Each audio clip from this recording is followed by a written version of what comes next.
Bible میں ہے کہ یشوع نے ارض فلسطین کی تقسیم میں یروشلم یہودا کو دیا تھا، لیکن یہ بھی بائبل ہی کا بیان ہے کہ یہودا نے اپنے بھائی شمعون کی مدد سے لڑ کر اس شہر پر قبضہ کیا تھا، اور یہ واقعہ 1400 قاف میم کا ہے۔ بائبل اس امر کی بھی گواہی دیتی ہے کہ باوجود اس کے کہ بنی یہودا نے یروشلم میں لوگوں کو تحطیق اور شہر کو تباہ کرنے میں فراغ دلی دکھائی تھی، بنی بنیامین جنہیں یہودا آگے بڑھتے ہوئے شہر کی نگرانی میں سونپ گیا تھا، یبوسیوں کو جو یروشلم میں رہتے تھے نہ نکال سکے۔ پھر جب بنی اسرائیل طاقت کے نشے میں راہ راست سے بھٹک گئے، انہوں نے احکام الہی کو پس پشت ڈال دیا، اور وہ جذبہ جس نے انہیں فاتح بنایا تھا وہ دم توڑ گیا تو وہ ذلیل ہو گئے۔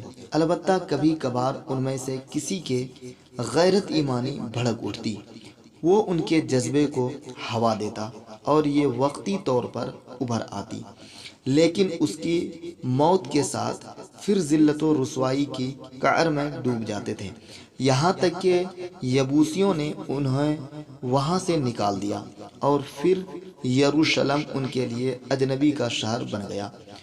اس دور میں ان پر قاضی حکومت کرتے تھے، لیکن ان کی قومی زندگی طوائف الملوکی کا شکار تھی کہ ہر شخص اپنی مرضی کا مالک تھا۔ خود قاضی اور کاہنی اپنے قوم کی بدعمالیوں اور بدعنوانیوں میں برابر کے شریک تھے۔ اللہ نے ان میں سموئیل نبی کو، جو یہودی میں حضرت موسیٰ علیہ السلام کے بعد دوسرے نبی شمار ہوتے ہیں، مبعوث فرمایا۔ سموئیل نبی نے یہودیوں کو صنم پرستی سے چھٹکارا اور مستیوں کے غلامی سے نجات دلائی۔ چنانچہ اللہ تعالیٰ کی شریعت پر عمل کرنے سے اسرائیلیوں پر ماضی کی شان و شوکت لوٹ آئی۔ حضرت سموئیل جب اپنے آخری منزل کو پہنچے تو انہوں نے بنی اسرائیل کو منشا کے مطابق ان پر حضرت طالوت کو بادشاہ مقرر کر دیا۔ اس کے حاکم ہونے سے 23 سال قبل یعنی 1050 قاف میم میں اشودوی بنی اسرائیل کو شکست دے کر تابوت سکینہ لے گئے تھے۔ جب 7 ماہ بعد انہوں نے خود ہی لوٹا دیا، طالوت 10-20 قاف میم میں بادشاہ بنا، اور اس کا سارا عرصہ فلسطینیوں سے لڑائیوں میں گزرا۔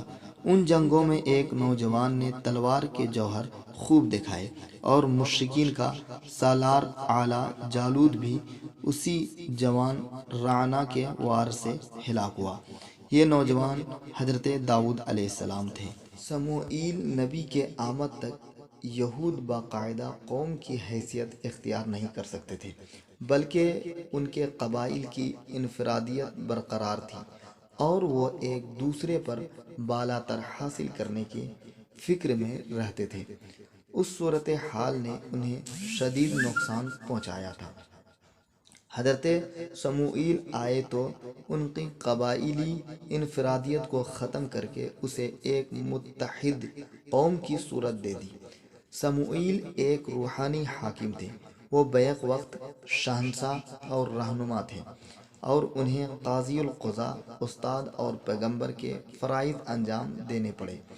گو انہوں نے باہم متصادم قبائل کو اکٹھا کر دیا تھا، لیکن ساؤل طالوت کے عہد میں بھی ان کے قبائل عصبیت ختم نہ ہو سکی، حتیٰ کہ حضرت داؤد مبعوث ہوئے۔ یہودا کا ابتدائی دارالحکومت حبرون تھا۔ طالوت کے تخت نشینی اس شہر میں ہوئی، اور وہ یہیں سے فوجی جنگوں اور شہری مہمون کی نگرانی کرتا رہا۔ طالوت شاہی آداب کا حامل تھا،